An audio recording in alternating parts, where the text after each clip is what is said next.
আলহামদুলিল্লাহ আলহামদুলিল্লাহ রাব্বিল আলামিন আর রহমানুর রহিম মালিক ইয়াউমিদ্দিন ইয়াকা না'বুদু ওয়া ইয়াকা নাস্তাঈন। আলহামদুলিল্লাহ, আজ আমরা সূরা ফুরকানের ৪৩ নম্বর আয়াত এবং আরও কিছু আয়াত ইনশাআল্লাহ চেষ্টা করব। আউযু বিল্লাহি মিনাশ শাইতানির রাজিম। বিসমিল্লাহির রহমানির রহিম। তারা তাদের প্রবৃত্তিকে রব বানিয়েছে। আফাইতা আর আরাইতা মান ইত্তাখাযা ইলাল্লাহু হাওয়াহু। তারা তাদের প্রবৃত্তিকে রব বানিয়েছে। আফা আন্তা তাকুনু আলাইহি ওয়াকিলা। তার জিম্মাদার কি আপনি হবেন? এখানে কিন্তু যারা আল্লাহ ব্যতীত অন্য কাউকে রব বানিয়েছে, যেমন তাদের বুজুর্গ, তাদের দরবেশ, তাদের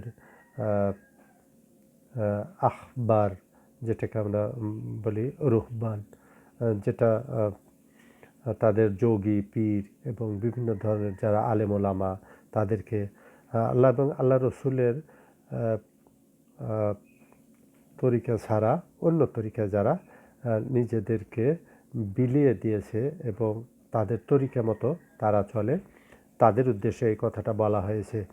সুতরাং আমাদের উচিত যে আল্লাহ এবং আল্লাহ রসুলের অনুসরণ করা এবং প্রবৃত্তি, কারণ আমি যাকে অনুসরণ করব সেও তো নিজের প্রবৃত্তিকে কোরআন হাদিসের আলোকে যদি হয় তাহলে এক কথা, আর যদি কোরআন হাদিসের বাইরে হয় তাহলে সেটা ভিন্ন কথা। সূরা তওবা ৩১ নম্বর আয়াতে আল্লাহ বলছেন যে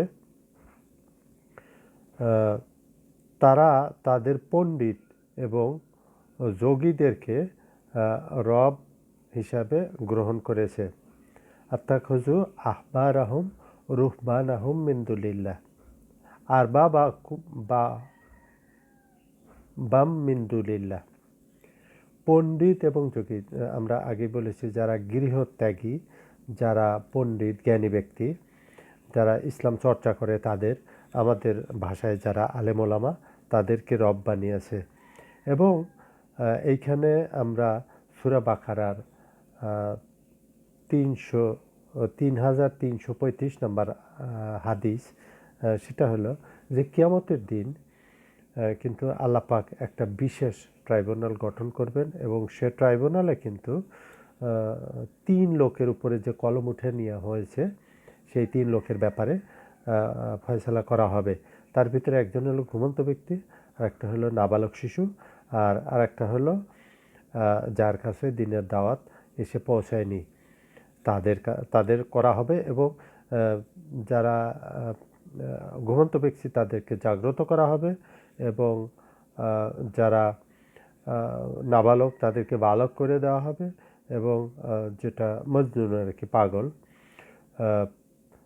আর যেটা হলো যে যাদের কাছে দিনের দাওয়াত পৌঁছেনি এখন পর্যন্ত হয়তোবা, তাদের কাছেও নবী পাঠানো হবে। যদি তারা দাওয়াত গ্রহণ করে তাহলে তাদেরকে এক সিদ্ধান্ত নেওয়া হবে, আর যদি তারা কবুল না করে তাহলে বোঝা যাবে, আল্লাহ পাক বুঝে নেবেন যে তারা অস্বীকারীর অন্তর্ভুক্ত, অর্থাৎ কুফরি করলো। সুতরাং আল্লাহ এবং আল্লাহ রসুলকে অস্বীকার করা এটা কিন্তু কুফরির শামিল, এটা ইতিকাদি কুফরি। আর যদি কেউ নামাজ না পড়ে তাহলে সে ইতিকাদি মুসলমান হলেও আমালান কুফর, কারণ ইমান এবং কুফরের পার্থক্য হলো নামাজ। সূরা ইসরা ১৫ নম্বর আয়াত, সূরা বনী ইসরাঈল, যে হেদায়েত প্রাপ্ত হয় সে নিজের জন্যই হেদায়েত প্রাপ্ত হয় এবং যে গোমরাহী হয় সে নিজের বিরুদ্ধেই গোমরা হয়।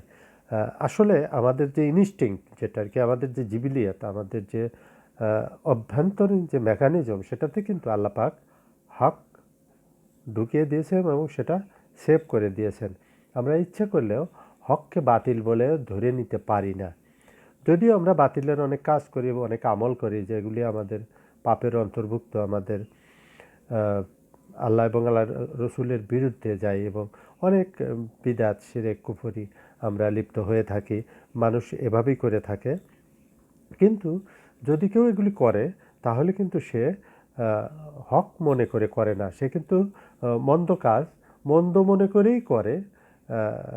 সে জানে যে এটা মন্দ, তারপরেও সে করে শয়তানের অসহসা। এবং শয়তানের ব্যাপারে এর আগেও আমরা আলোচনা করেছি ইনশাআল্লাহ। সেও নিজের বিরুদ্ধেই হয়। যে ইমানের উপরে থাকে, অর্থাৎ যে হেদায়েত প্রাপ্ত হয়, সে নিজের জন্যই হয় এবং নিজের সুবিধার জন্য, নিজের লাভের জন্যই হয়। এটা কিন্তু লাভ লস, মানুষ দুনিয়া হোক আর আখিরাত হোক, মানুষ কিন্তু ঠিকই বুঝতে পারে যে আমার কোনটা লাভ কোনটা লস। এবং যে পথভ্রষ্ট হয় সেও কিন্তু নিজের বিরুদ্ধে হয়। ওমা কুন্না মুআযযিবিনা হাত্তা নাবাসাতুর রসুলা। আর আমি রসুল প্রেরণ না করা পর্যন্ত আযাব দাতা নই। এবং আল্লাহ পাক কিন্তু ওই যে আমরা যে বুখারী শরীফের হাদিস 3335 নম্বর হাদিস, সেখানে কিন্তু এই আমার এই সূরা ইসরা বনী ইসরাঈলের 15 নম্বর আয়াতের তাফসীরের সাথে কিন্তু মিলে যায় এই হাদিসটা।